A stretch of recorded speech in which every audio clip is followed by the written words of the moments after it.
Harrison Ford, I don't know what you're doing, but I kinda like it. You're watching Beyond the Trailers review of Paranoia.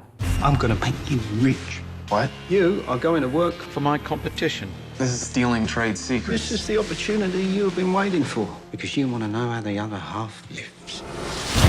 Morning. We're reinventing you. Let it go, breathe a little, just let it. If you want to be accepted, you have to look the part. Let it go. I'm on the eve of a revolution, and it's something you're never going to be able to duplicate. Is that so? Harrison Ford's management team has been doing a boffo job these past few days, raising the iconic actor's profile to heights not seen since Indiana Jones 4 was announced. And it's a restoration job badly needed, as Ford hasn't had a hit since Indiana Jones and the Crystal Skull back in 2008, and before that, What Lies Beneath in 2000, where, by the way, he didn't even star. That was technically Michelle Pfeiffer's last win. In addition to embracing his new wacky persona on screen in a brilliant turn in 42, Ford was able to save the day when Bruce Willis just dropped out of The Expendables 3, all the while loudly hinting he'd like to make Indiana Jones 5.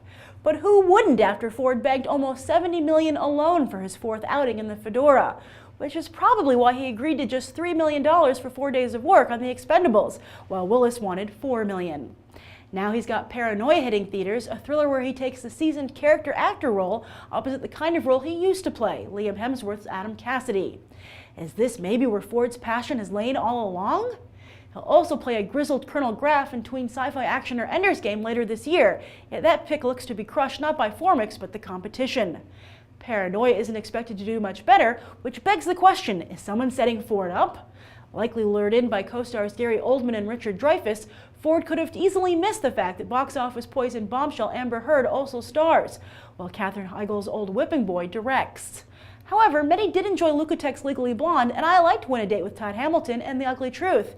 Yet Lukatek has his own image to restore after directing the whitewashed 21. Well, it's not that bad. I mean, infamously, Paranoia is rocking like a 4% on Rotten Tomatoes, like a 3% on Friday. And when I went in to see it, I was like really nervous. I was like, oh my God, I can't believe I'm gonna have to sit through this movie. And I think because I went with such low expectations, I thought the first half of it was actually pretty solid. And it has a fantastic soundtrack by electronica composer Junkie XL. And I'm actually going to get that on iTunes. I liked it that much. And I thought that kind of setting up the world of the film worked very well, you know, like the haves and have-nots and introducing Liam Hemsworth to that area. But once it started to get kind of like into the espionage, like the corporate espionage aspects of the film, it got just a little tired and boring and a little bit, you know, trite and predictable. I would almost say the movie was overwritten. I think it's one of those films, and I'm sure a lot of you are familiar with this, that tries to be a little too clever and therefore just kind of ends up making not a lot of sense or seeming, I think, a little bit naive. And I think the main takeaway from this movie for me is that as television gets better and better, I think movies really, you know, they can no longer kind of phone it in. They really have to step up their game and keep it up there.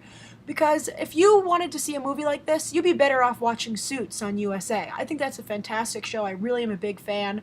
And it's been getting some attention lately with people saying, you know, why doesn't Suits get more praise? Because it's so good.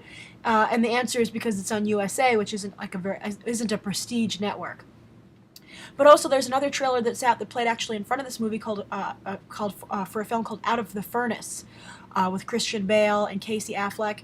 And I saw that trailer and I was like, why would someone see this movie when they could just watch Justified on FX, a great show that kind of covers the same area. So that's my advice. I mean, if I wouldn't see Paranoia in theaters, but if you're looking for a solid rental, I think it's a good way to pass the time. It's enjoyable. And the first part of it, I said, is pretty good. But again, you'd be better off watching Suits. And if you're not watching that show, I recommend checking it out. And I would check out Justified as well. Two really quality television shows. And movies, just, I think that they're with such strong competition on the small screen and such good storytelling that, it's not enough. It's just not enough to just put a bunch of movie stars and throw them up on the screen in a nice environment. It just doesn't work anymore. So that's my thoughts on Paranoia. If you've seen the film, be sure to write it down below. I thought all the acting was fine. I thought the directing was fine. I think where the movie failed, in my opinion, was the script. It was overwritten. So thank you for tuning in. I hope you enjoyed this review, and I hope you'll check out some more right now.